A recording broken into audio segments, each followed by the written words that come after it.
that holds regular events such as Game Fest or tournaments on campus. And they really help breed a loving and interesting community. So shout outs to all our sponsors and helping us run this amazing tournament. So with that, we got another game. We got Snowstorm versus Martin Eduardo Lopez. Did I say that right? Nope, completely different name than the one they have on oops. Fine. Alright, so we got 14 Rasters. It's actually cool to see more Rasters, because a lot of Rasters traditionally do not enjoy playing the character online. So it's cool to see the character, get the representation. We also have Cobra and other Rasters, but it's, you don't really see it too often. Yeah, I think Cobra tweeted a little while ago that there wasn't enough Raster hate on the timeline, so he wasn't doing his job right.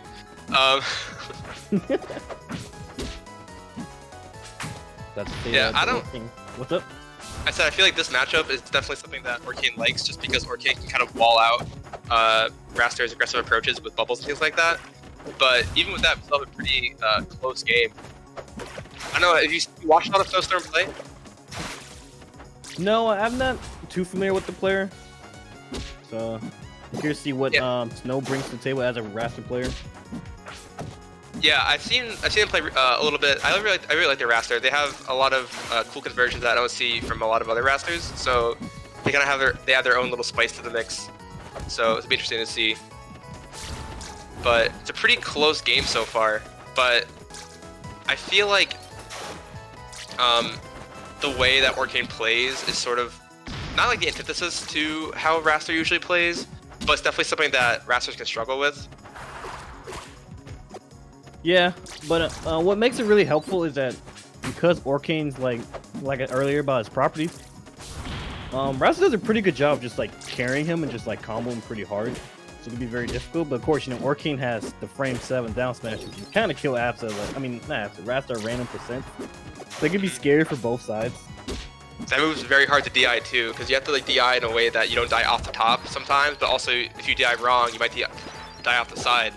So you kind of have to like know DI with some drift, and that's not something that a lot of players can sort of like ingrain in their memory. I like that parry though, the bubble parry, like the sliding parry there. That's something that a lot of people need to do more against Orcane, because it's sometimes people think that Orcane can just spam bubbles for free, but it's not true. You definitely need to make sure that you punish them for that. All right, good stuff. The STM taking it what 1-0 so far?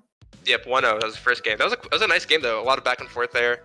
Even though they did the SD that second stock, I believe, they still were able to bring it back. So really interesting game.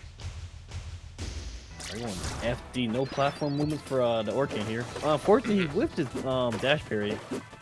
As you mentioned earlier, it's such a good move that you want to get used to using just in general. It's going to help you in a lot of matchups. Yeah, for sure. It's definitely something that I want more players to utilize. I definitely know that top players will use it more, but more of like the mid player category, it's something that needs to be explored more. I like that down B punish. No, but they missed it. They missed the up B. That would have been so sick. Yeah, but I thought it was a really good way to punish. I was expecting the F run. I was not expecting the up B. I just think they're trying to go for some style there. And then right there, they went for exactly what you said. That they went for the F strong there. There we go. Oh no, doesn't kill. All right, he has to Orca hop or teleport.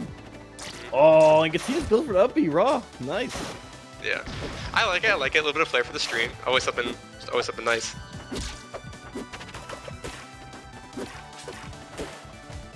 Okay. Has to get past his wall of back air. Like you said, that's definitely a move that you gotta be scared for, because if you DI wrong, and you don't know it, then it could be over. Because like there's the weak hit and the strong hit. So like if you DI out for the strong hit, your stock could be gone. If you DI in for the weak hit, then you said nair up air was the conversion for that? Yeah, if you DI in on like a sour backer, they can do nair up air and catch your DI in. And you would just die off the top. Good up air call out though. Seeing that he was running low on jumps and he was recovering real high, so just kind of like meeting up in the air and letting him know that he can't do it for free. Alright, 1-1. This is Snow's tournament stock on the winner's side. Can he get a game on the board?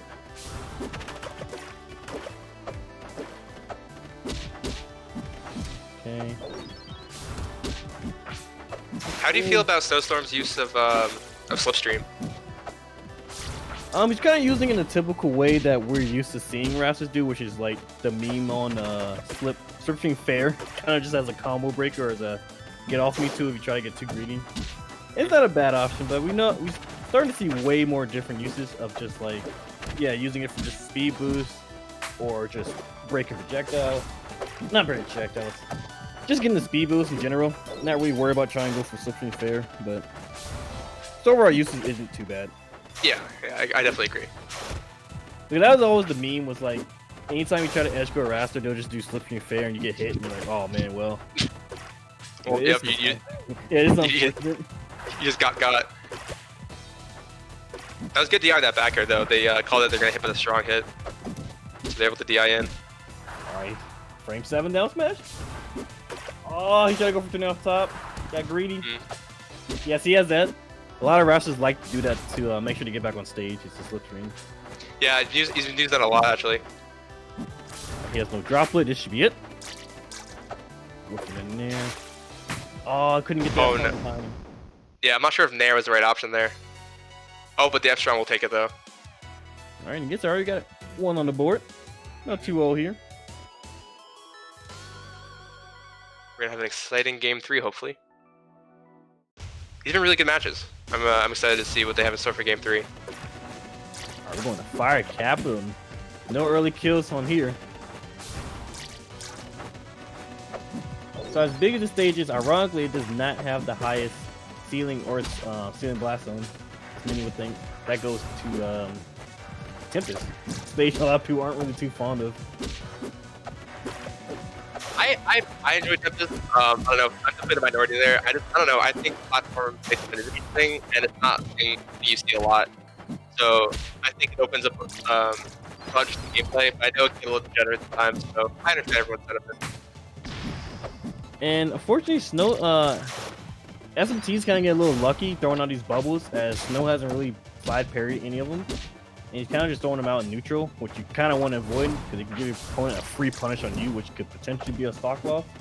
But if the opponent's not really punishing you for it, there's no reason to stop. But it's something you want to be careful of before it becomes like a habit. Yeah, for sure. Because I think Snowstorm did sliding parry them one time, and then they did get punished for it pretty hard.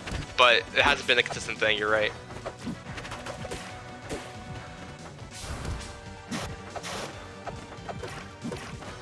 Something I have not seen STM do, which I'm kind of surprised, is just bubble at ledge when Raster's trying to recover. Yeah, it's a great way to stuff out Raster recovery, because it just covers almost all their options, unless they sort of bait it out. But if you time it right, then I feel like there's nothing that the Raster can do other than just, perish. Yeah, and bubbles go so high up that you think you can just jump over, but it goes way higher than you thought it would. A good read. That was a really, really good read there. I like that sequence a lot. Good stuff to Snowstorm for that one. Nice. Ooh, I thought he was gonna go for the up B when he knocked him over to the puddle. Yeah. I feel like going for up B is something. It's really committal, but that hitbox is deceptively big. It also hits like below the platform too. So sometimes you think you can punish it from below the platform, and then you'll get hit for it. So,